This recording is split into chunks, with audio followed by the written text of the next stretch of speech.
A nuclear missile is heading for the US, putting nearly 10 million lives at risk. It lands in 19 minutes, and National Security Advisor Helen has no idea. She is just arriving at the White House, going through security. Even her heels come off, and her phone gets locked in a box. Helen walks into the Situation Room, chats with coworkers, thinking it is just another normal day. Then a report comes in about an unusual missile, but nobody takes it seriously. Everyone assumes it is just another country running a drill. It has happened plenty of times. But when the Pacific radar picks up a signal, the soldier at the screen realizes, this one's different. There is no launch point. The defense satellites never detected a launch. Still, Helen follows protocol. She gets on a video call with the generals to discuss the missile. Fort Greely's operations center starts simulating the missile's trajectory. The sergeant watches the projected impact point. The missile just changed course. That means it is hitting us soil. 19 minutes left. Helen gets it now. They call the president and defense secretary as the countdown starts. The sergeant is frantically flipping through the manual, shaking so hard he can't speak. A colleague tells him to breathe. He finally finds the code and reads it. Seeing DEFCON 2 on the screen, the Situation Room starts to panic. The general orders everyone to stay calm. Any new intel comes straight to him, no more guessing. Go dig up real information. That settles everyone down. Then Helen pulls up live footage of the missile. Now the general knows it is real. Fort Greely opens its missile silos. The silo doors slowly open, everyone holding their breath. Then the base loudspeakers kick in. Troops take shelter as the defense secretary joins the call. He asks, is anyone running continuity of government? Start it now.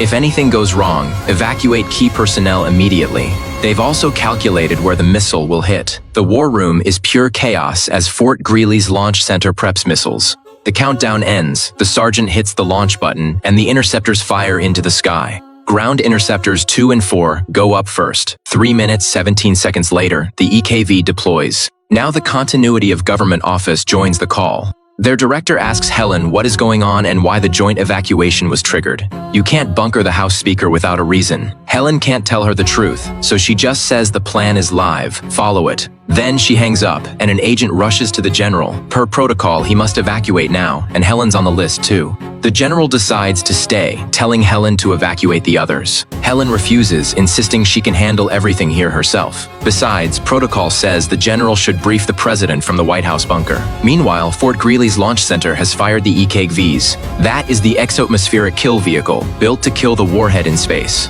As the countdown hits 0, everyone's glued to the screens, and the first EKV misses. 1 shot left, everything now rides on the second EKV. As the countdown ticks down, every room goes silent. But the second EKV misses too. The last chance is gone. The command center goes to level 1 alert. It is too late to launch more interceptors. And Fort Greely has calculated the impact point. It is Chicago. Based on the population, the director estimates around 10 million casualties in the blast zone. Add 10% downwind, meaning 1 in 30 Americans gone in an instant.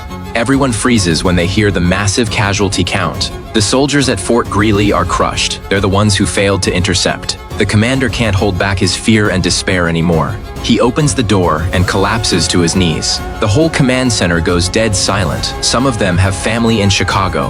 One soldier calls his mom in Chicago, but hides the brutal truth. He just asks if she is okay better than letting her die in despair. Let her hear his voice one last time.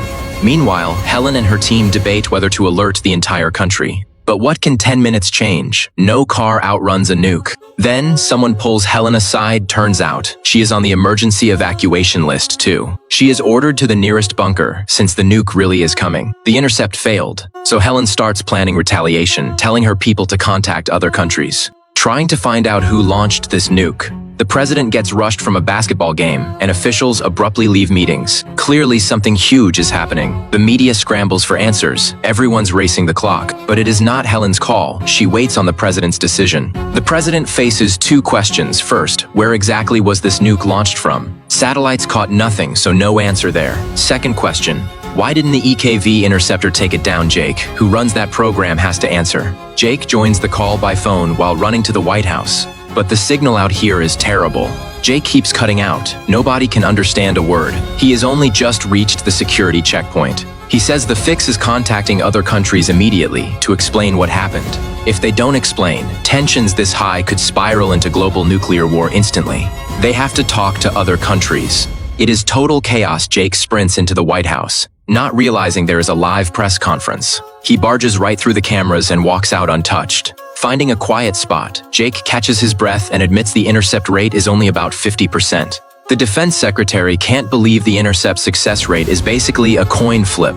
But yelling solves nothing. He needs answers. Jake gets escorted down to the basement bunker, where he immediately calls Anna with urgent questions. Jake needs to know if North Korea fired it. Their leader is smart. His missile bases are scattered all over. If America nukes back, he can retaliate fast. The general asks Anna if Russia could have launched it, for obvious reasons. Relations haven't been great lately. Anna says the key question is, where in the Pacific did it launch? That alone would narrow it down. But defense satellites never caught the launch point. Those questions leave Anna stumped. No intel, so she won't guess. Blindly. She admits she has got nothing. Now they're forced to gamble. B-2 stealth bombers take off carrying nukes, ready for a retaliation strike. 7 minutes left. Through satellites, they see every nuclear power on Earth. Going on full alert, the military splits. Some want to strike first, nuking possible targets before they can fire, while others say wait and see what actually happens. Right during talks with other countries, the general gets some breaking news. He just spoke with the president. His stance is no retaliation. So Jake is authorized to convince Russia that America won't strike back. Jake's only weapon now is talking them down. This phone call is a battle of its own. The Russian foreign minister has to believe he is telling the truth. That is the only way anyone survives. The minister demands a guarantee. No American planes enter Russian airspace. Jake can't promise that, only that he is telling the truth. And America doesn't want nuclear war either. The minister says he'll consult his president, and hangs up at that exact moment. B-2 stealth bombers are requesting strike authorization from the president. If he gives the order, they bomb Russian soil immediately. Jake reports the call to the president and begs him, even if a nuke hits Chicago, hold off on retaliating. The general tells Jake he has already alerted the engineers. If a nuke hits the White House, he'll need them to dig everyone out. The clock keeps ticking. Missile silos, bombers, and nuclear subs all come online one by one, standing by to fire. The president pulls his authentication card. It holds the nuclear launch codes, and the general verifies they're correct. The president freezes. He knows the second he gives the order to strike back, the entire world could go nuclear, so he stops to think. One decision holds billions of lives in the balance. What does he do?